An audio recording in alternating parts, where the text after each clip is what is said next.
Hola a todos y bienvenidos de nuevo a Historias de Terror. Sé que muchos de ustedes utilizan estos episodios para quedarse dormidos, así que, antes de que se entreguen al sueño, me encantaría que dejaran un comentario diciéndome desde dónde están escuchando en el mundo. Además, no olviden darle me gusta y suscribirse si están disfrutando de los episodios. Gracias por estar aquí. Historia 1. Nos conocimos a través de una aplicación de citas. Su perfil parecía normal, nada raro. Fotos limpias, un trabajo común, mensajes coherentes, frases completas. Solo eso ya resultaba tranquilizador. En 2019, le envié a mi amiga Hannah el nombre y la dirección del restaurante. También le mandé una captura de pantalla de su perfil. Compartí mi ubicación. Elegí el lugar, la hora, la iluminación. Todas las reglas que sigues cuando no quieres terminar convertida en una historia que alguien más cuenta. Y aún así, de pie allí con las llaves en la mano, entendí que nada de eso importaba.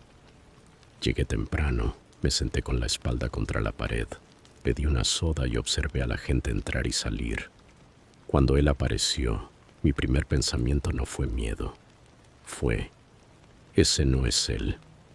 No en el sentido de que alguien use fotos favorecedoras. Más bien como si yo hubiera aceptado ver a una persona y otra distinta hubiera llegado esperando que el acuerdo se transfiriera sin más. Era mayor que en sus fotos, no un poco. Tenía menos cabello, el rostro más pesado.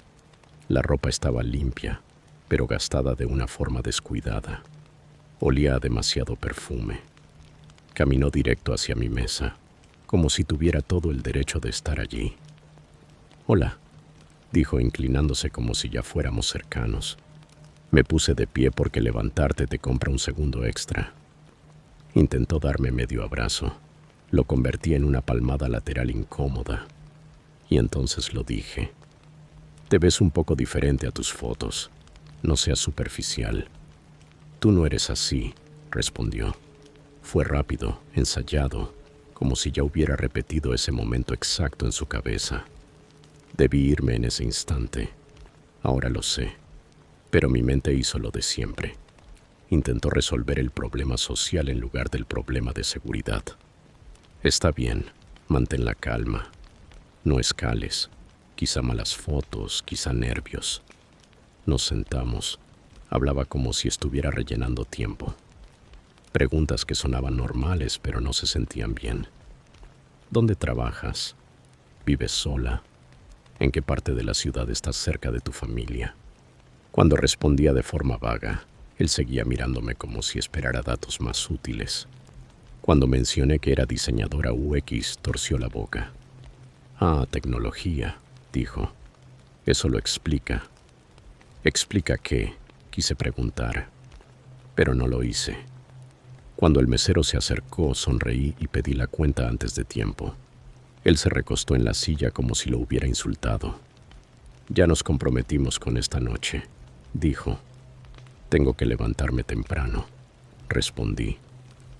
«Yo me tomé tiempo para ti», replicó. «Sé respetuosa. Respeto, no conexión. Posesión». Se levantó primero. «Vamos afuera», dijo. «Aquí hay mucho ruido». No quería salir. Afuera había menos gente. Pero si me negaba, me seguiría de todos modos. Haría una escena. Así que fui. Sostuve el teléfono en la mano y caminé medio paso detrás de él. Ya afuera me detuve. «Me voy a ir», dije intentando que sonara definitivo. Sonrió con paciencia. «Estás haciendo eso», dijo. «Eso de actuar como si yo fuera peligroso. No lo soy. Solo no me gusta que me falten el respeto». Mi pulgar ya estaba sobre el control de las llaves. «Me voy», repetí. Entonces apareció junto a mi auto demasiado rápido, como si supiera exactamente dónde había estacionado. Se colocó frente a la puerta del conductor, relajado, manos abajo, bloqueando sin tocar. «Tú corres en Laurelhurst», dijo. «Por las mañanas». No reaccioné como hubiera querido. «¿Qué? ¿El parque?», continuó. ¿Te gusta el circuito? A veces paras en ese café de Burnside. Sentí el cuerpo arder. Eso es público, dije. Tienes esa calcomanía pequeña en tu bicicleta, añadió mirando hacia mi auto. La del marco. Nunca había mencionado mi bicicleta ni la calcomanía. ¿Cómo sabes eso?, pregunté. Se inclinó un poco más sin tocarme. Eres inteligente, dijo. No te hagas la tonta. Quieres actuar como si te hubiera engañado porque no me veo perfecto. Señaló el restaurante con la cabeza. 10 minutos, dijo. Vuelve a sentarte como una adulta o me quedo aquí toda la noche. Miré hacia la entrada del edificio. Había gente, pero lo suficientemente lejos como para sentirse inalcanzable. Desbloqueé el teléfono y lo levanté frente a mi cara como si estuviera llamando a alguien. Sí, dije, ahora más alto. Me estoy yendo. Estoy en el estacionamiento. No estaba llamando. Compartí mi ubicación otra vez. Abrí una nota de voz y presioné grabar. Luego activé la alarma del auto. El sonido atravesó el lugar. Todo cambió. Lo que era privado se volvió público. Él se sobresaltó y la emoción que apareció debajo fue irritación. Volví a activar la alarma. Una pareja se giró. Un mesero salió. Un auto redujo la velocidad. Estoy bien, dije en voz alta, como si respondiera a una pregunta que nadie había hecho. Solo necesito que te muevas. Su calma finalmente se rompió. Te estás haciendo ver como una loca, murmuró. Perfecto, dije. Muévete. Miró alrededor y tomó una decisión. Retrocedió lo justo. Me metí en el auto. Cerré con seguro y arranqué. No miré los espejos. No hice nada normal. Fui directo a casa de Hannah. Me dejó entrar. Vio mi cara y cerró el cerrojo. A la mañana siguiente regresé a mi departamento para ducharme. Caminé rápido del auto al edificio y no miré alrededor. Esa tarde apareció un mensaje de una cuenta nueva.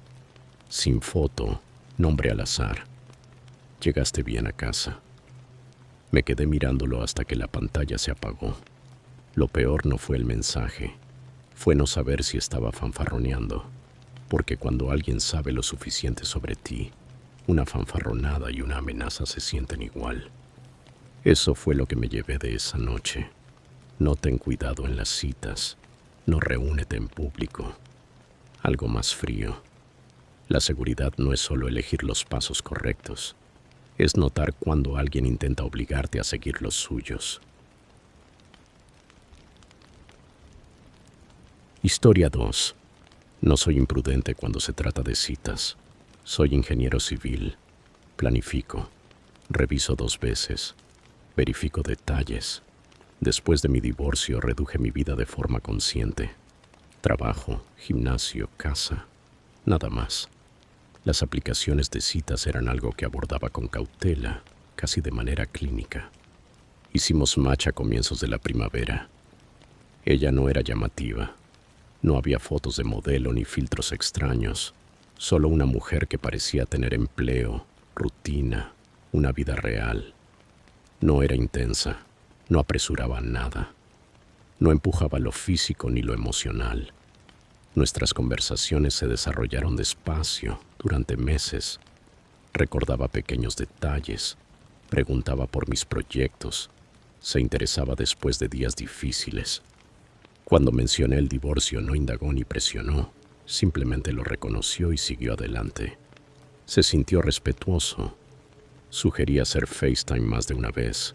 Siempre había una razón para no hacerlo. La cámara rota, ansiedad. La próxima semana. Siempre se presentaba como vulnerabilidad, no como evasión. Le creí porque quería creerle. Para cuando planeamos vernos ya no se sentía como una primera cita, sino como sincronizar por fin la vida real con algo que ya existía. Quedamos en un bar de vinos tranquilo, iluminación tenue, música suave. Llegué temprano, como siempre. Le escribí que ya estaba allí. Respondió al instante, estacionando. Luego, estoy nerviosa. Ja, ja, ja. Después, 2 minutos. Observé la puerta. Pedí una copa de vino. Volví a mirar el teléfono. Pasaron 10 minutos, luego 20. Le envié otro mensaje. Nada. Llamé, directo al buzón de voz.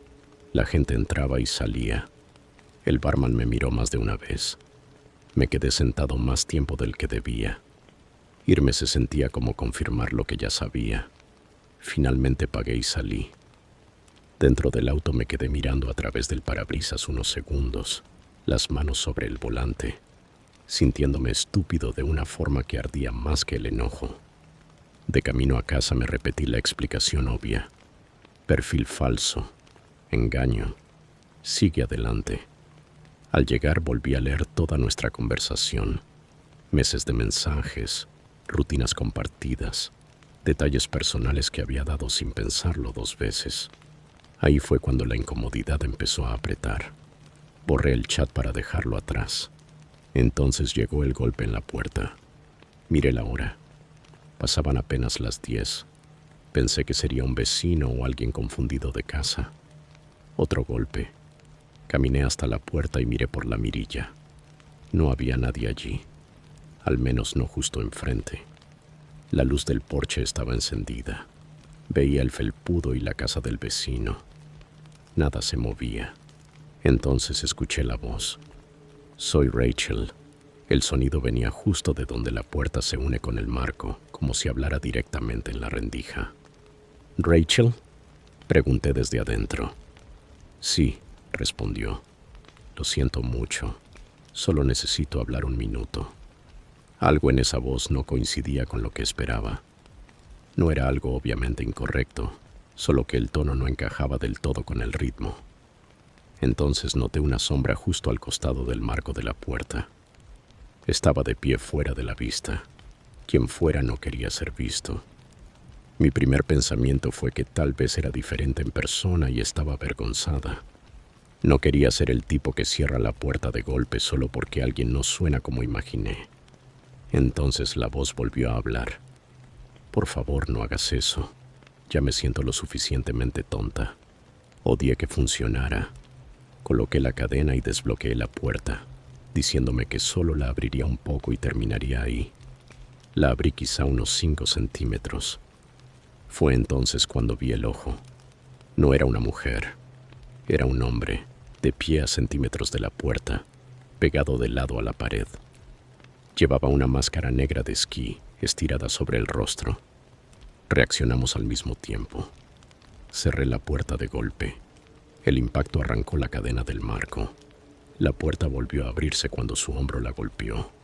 Se lanzó hacia adelante, una mano enguantada metiéndose por el hueco, los dedos buscando el pestillo. Puse todo mi peso contra la puerta, empujando con todas mis fuerzas. Gruñó y volvió a intentarlo. Tranquilo, dijo. Esa ya era su voz real, grave, plana, nada parecida a la de Rachel. Solo quiero entrar. Empujé con más fuerza y logré cerrar lo suficiente como para accionar el cerrojo. El picaporte empezó a sacudirse de inmediato, con violencia. Retrocedí, tomé el teléfono y me encerré en el dormitorio. Pude oírlo moverse afuera. Casi la abres, dijo. Esa es la parte graciosa. No respondí. Cuando llegó la policía ya se había ido. Ningún vecino había visto nada. Ninguna cámara captó su rostro.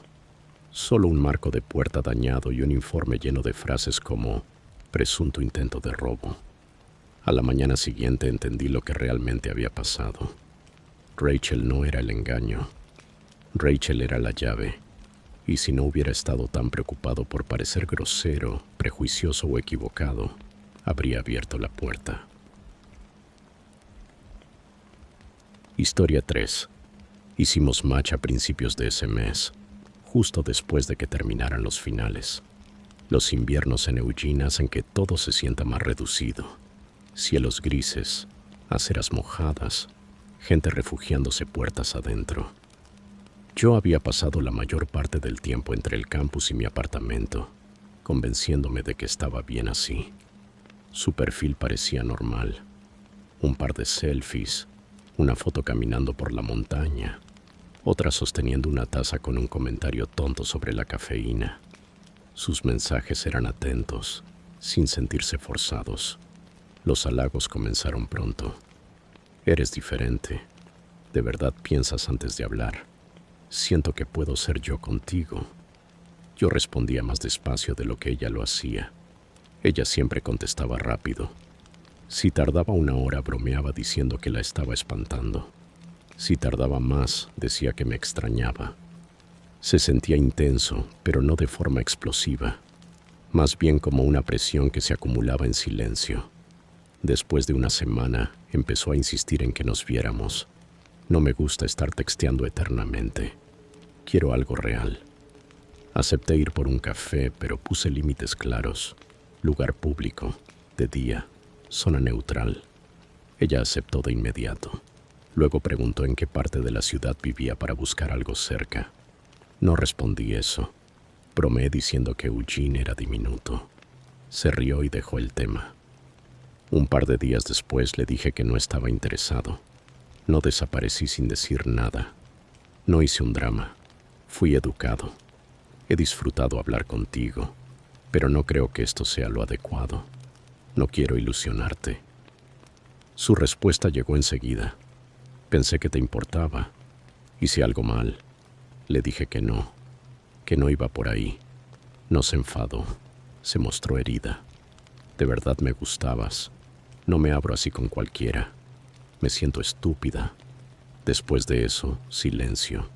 Ningún mensaje, ningún indicador de que estuviera escribiendo.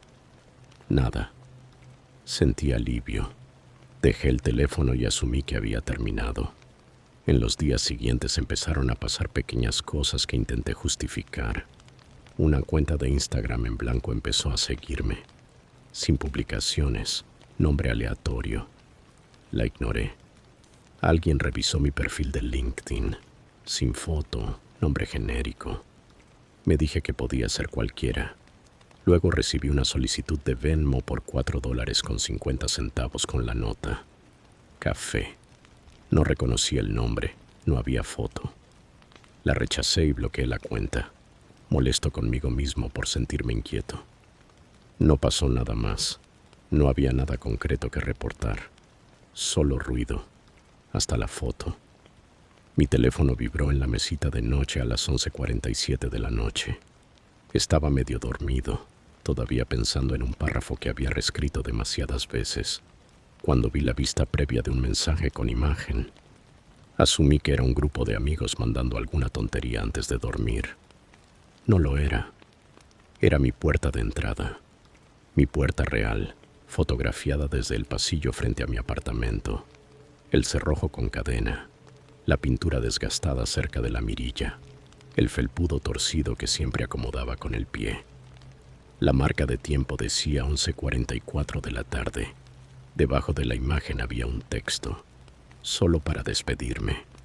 Me incorporé y bajé los pies de la cama antes de que mi mente alcanzara a procesarlo. Crucé el apartamento en silencio y miré por la mirilla.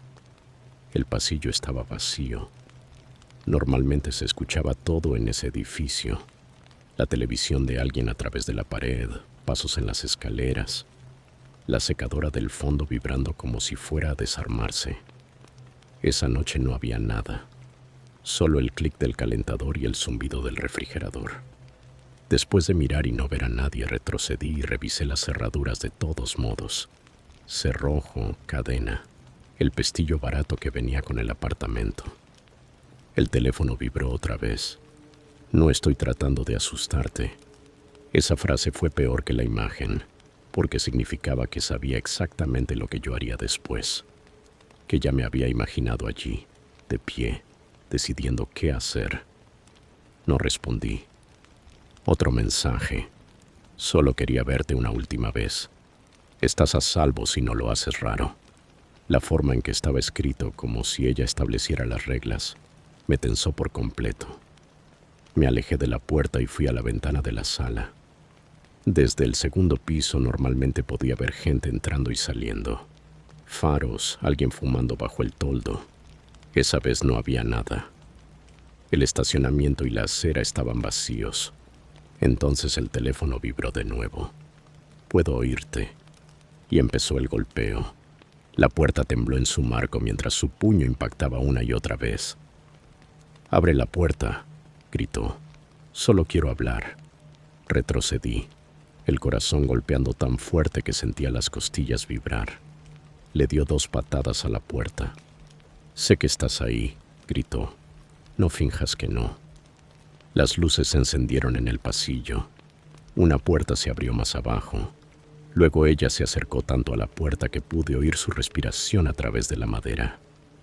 «¿Crees que esto te hace sentir seguro?», dijo. «Sé dónde vives. Sé cuándo sales», continuó. «Sé cuándo vuelves. Puedo esperar». Ahí fue cuando llamé al 911. Mientras estaba en la llamada empezó a embestir la puerta con el hombro una y otra vez. El marco crujía. Cayó polvo desde la bisagra superior. «Al final te voy a alcanzar», gritó. «No puedes esconderte de mí». Alguien gritó que la policía venía en camino. Fue entonces cuando ella se rió. Rió de verdad. «Perfecto», dijo. «No van a hacer nada». Luego se escucharon pasos corriendo. Cuando llegó la policía ya se había ido. Tomaron el reporte. Preguntaron si quería presentar cargos. Dijeron que era poco probable que la encontraran a menos que regresara. Un oficial sugirió una orden de alejamiento. Otro comentó: «Al menos no logró entrar», como si eso se suponía que ayudara. A la mañana siguiente encontré una abolladura en la parte baja de la puerta. La marca del zapato seguía ahí. No fui a clases ese día. No salí de mi apartamento durante 2 días. Cuando por fin lo hice, noté algo que me dejó congelado. Alguien había rayado una línea en la pintura junto al marco de mi puerta. No sé si fue ella. No sé si regresó.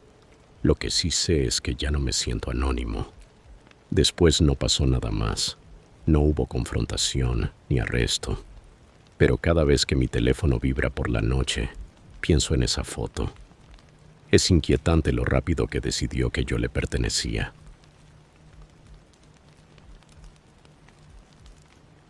Historia 4. Creí que por fin había conocido a alguien que me entendía. Más tarde comprendí que no me entendía. Me estaba estudiando. En ese momento, esa diferencia no era evidente. Yo seguía en ese estado esperanzado en el que la atención se siente como protección, sobre todo cuando llevas años convenciéndote de que estás bien, de que ya superaste ciertas cosas. Nos conocimos en una aplicación de citas en 2020, cuando todo parecía suspendido, inestable. Mi programa de posgrado se había vuelto remoto. Mis horas de prácticas eran irregulares y vivía sola en un apartamento pequeño. Su perfil no destacaba por nada en particular, y eso era precisamente lo tranquilizador. No había frases dramáticas ni una imagen cuidadosamente construida.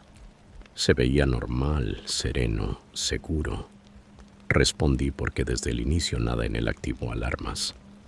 Era paciente, no coqueteaba de más, no tenía prisa. Hacía preguntas que sonaban reflexivas. ¿Cómo estás durmiendo últimamente? ¿Qué haces cuando tus pensamientos se aceleran? ¿Cómo es para ti un buen día? Escuchaba, validaba. Decía cosas como: «Eso tiene sentido y me alegra que me lo cuentes». Todo se sentía estable, adulto. Cuando la conexión se profundizó, él compartió primero, o al menos algo que sonaba a compartir. Hablaba de terapia, de trabajar en sí mismo, de límites y desencadenantes emocionales, con naturalidad, como alguien fluido en el lenguaje emocional. Esas palabras eran importantes para mí. Lo siguen siendo. En mi campo suelen significar esfuerzo real. Así que me abrí, no de golpe, pero lo suficiente. Le hablé de mi infancia, de una relación pasada que me dejó con hábitos que no me gustaban, pero que entendía, de cómo aprendí a ser adaptable, útil, tranquila, porque así es como sobrevives en ciertos entornos. Él escuchó con atención y recordó cada detalle.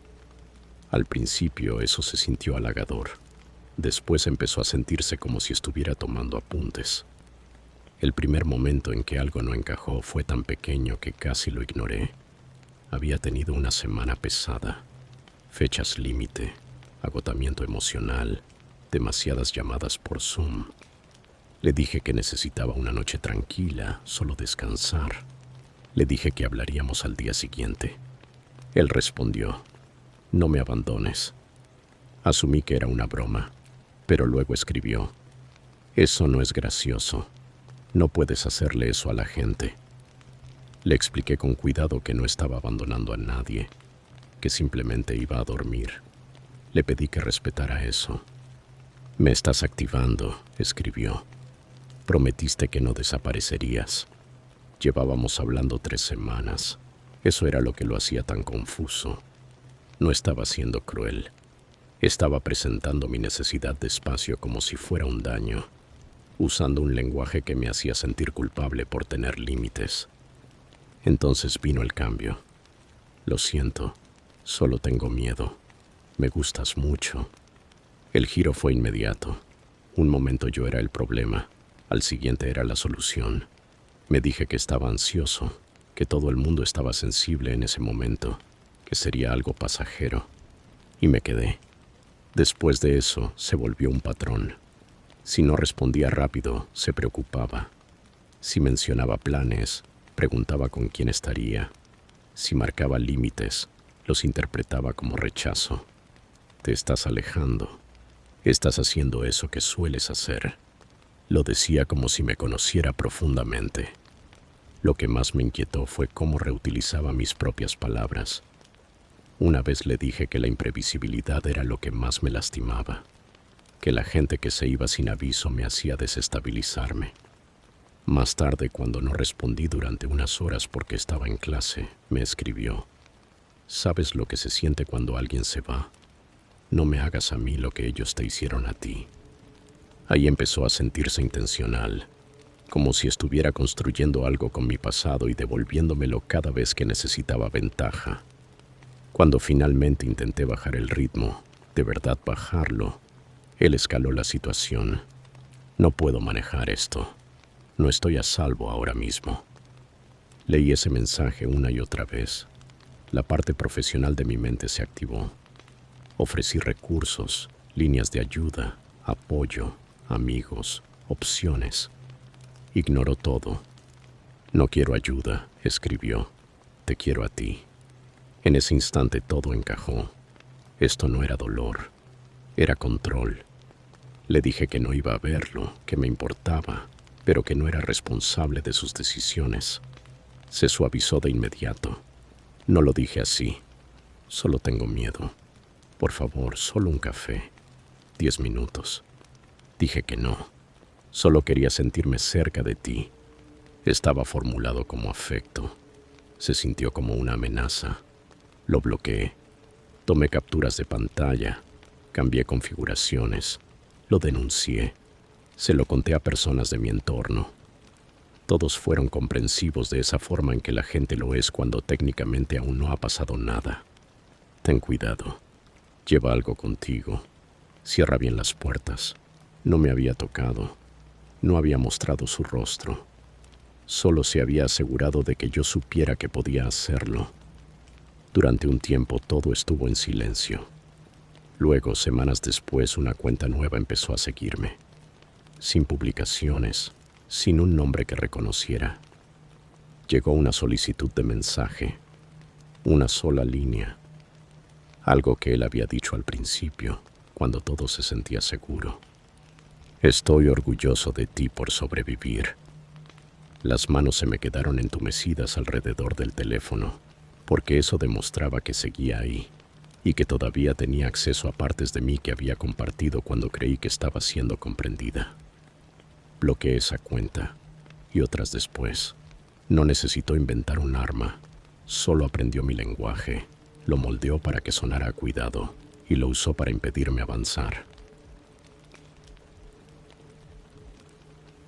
Historia 5. Recuerdo con absoluta claridad el instante en que estaba sentado en mi sofá, deslizando el dedo por la pantalla, pensando, Esto no fue solo un match. Se sintió como si alguien hubiera metido la mano en mi vida. Suena dramático al verlo escrito, pero en ese momento no lo percibí así. Se sintió íntimo, personal, como si alguien hubiera tocado algo que no estaba destinado a compartirse. En 2019 yo tenía 35 años. Vivía en Boise y daba clases de inglés en una escuela secundaria. Si alguien me veía durante el día pensaría que todo estaba en orden. Planes de clase, café, bromas secas en la sala de profesores. Una rutina normal. Pero por la noche mi casa no se sentía normal. Se sentía como un lugar que había aprendido a estar vacío. Mi esposa, Aaron, había muerto el año anterior. Un problema médico repentino. Ese tipo de pérdida por la que la gente se disculpa y luego evita hacer preguntas. No los culpaba. Yo tampoco sabía cómo explicarlo. Así fue como terminé en un foro privado de duelo. No uno público, sino un espacio moderado que requería aprobación. Todos usaban nombres de pila o iniciales. La gente escribía mensajes largos, como cartas que no querían que sus amigos leyeran. Una noche escribí más de lo que pretendía.